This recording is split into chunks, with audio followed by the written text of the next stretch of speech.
క్షేత్రంలో రాత్రిపూట నిండు పున్నమిలో ఆ వెలుగులోని సీతారాముల వారి కళ్యాణం ఎందుకు నిర్వహిస్తారు? సీతారాముల కళ్యాణము చూతము రారండి. జానక్యా కమలామలాంజలిపుటే యా పద్మరాగాయిత. సీతారామ కళ్యాణం జగత్తుకే కళ్యాణం. ఆ కళ్యాణాన్ని చూచిన మరుక్షణం మన మనస్సులో కూడా ఒకవేళ వివాహం అయిన వారికి అయిన ఎడల వారి వివాహ మధుర ఘట్టాలు జ్ఞాపకం వస్తాయి. వివాహం కాని వారికి త్వరగా వివాహం చేసుకుంటే బాగుండు అనే ఆలోచనలు కలుగుతాయి. అలాగే వివాహం అనే ధర్మానికి సీతారాములు ప్రపంచానికి ఒక ప్రతీకాత్మకంగా నిలిచి ఉన్నారు. ఒంటిమిట్ట క్షేత్రంలో చైత్ర పౌర్ణిమ నాడు ఈ కళ్యాణోత్సవాన్ని రాత్రి వేళలో అంటే నిశి ఆరంభ సమయంలో నిర్వహిస్తారు. వివాహానికి అంతటికీ కూడా ముహూర్త బలం ప్రధానం అంటుంది జ్యోతిషం. ఈ ముహూర్త బలం తారాబలం చంద్రబలం తదేవా అనే లక్ష్యంతో ముడిపడి ఉంటుంది. తదేవ లగ్నం సుదినం తదేవ తారాబలం చంద్రబలం తదేవ విద్యాబలం దైవబలం తదేవ లక్ష్మీపతే తేంఘ్రియుగం స్మరామి సావధాన. ఇలా చెబుతూ సీతారాముల కళ్యాణోత్సవాన్ని విశేషంగా స్వాములు ఆయా క్షేత్రాలలో నిర్వహిస్తూ ఉండగా సాక్షాత్తు జాంబవంతుడు నిర్మించినటువంటి ఆలయంగా గర్భాలయంలో ఆంజనేయ స్వామి వారు లేని రూపంలో లక్ష్మణ సమేత సీతారాములను ఈ ఒంటిమిట్ట క్షేత్రంలో మనం దర్శించుకోగలుగుతున్నాం.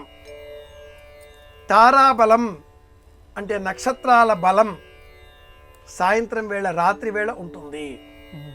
చంద్రబలం పౌర్ణిమ సమయంలో సూర్యాస్తమయం అయిన తరువాత మాత్రమే ఉంటుంది. అతడు రామచంద్రుడు. ఈ కళ్యాణం సీతారామ కళ్యాణం. ఈ జగత్తుకు మేలు కలిగించేటటువంటి లక్షణం దాంపత్య ధర్మంతో ముడిపడి ఉంది.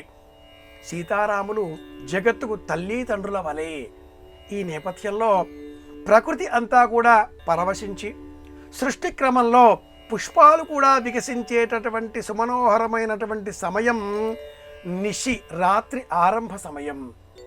పగటివేళ ప్రచండ భానుడిగా ఉండేటటువంటి సూర్యవంశంలో జన్మించిన రామచంద్రమూర్తి ఈ కిరణాలను పరోక్షంగా చంద్రుని ద్వారా మనకు అమృతమయంగా మార్చి అందించేటటువంటి తరుణంలో రామచంద్రుడిగా మనకు అనుగ్రహాన్ని అందించాలి అనేటటువంటి లక్ష్యంతో సంవత్సరాల కాలం నుంచి దశాబ్దాల కాలం నుంచి ఈ క్షేత్రంలో సూర్యాస్తమయం అయిన తదుపరి మాత్రమే సీతారాముల కళ్యాణోత్సవాన్ని నిర్వహించడం మనం గమనించవచ్చు. ఇలా సూర్యాస్తమయం అయిన తర్వాత కళ్యాణోత్సవాలు నిర్వహించేటటువంటి స్థలాలు ధర్మపురిలో లక్ష్మీనరసింహ ఆలయం, యాదగిరిలో లక్ష్మీనరసింహ ఆలయం. దివ్య క్షేత్రాలలో ఆయా క్షేత్ర సంప్రదాయాన్ని అనుసరించి స్థల పురాణాన్ని అనుసరించి కూడా కళ్యాణాలను మధ్యాహ్న సమయం అభిజిత్ ముహూర్తంలో కానీ సాయంత్రం సమయంలో కానీ అంటే తారాబలం చంద్రబలం ఉన్న సమయంలో కానీ నిర్వహిస్తూ ఉంటారు.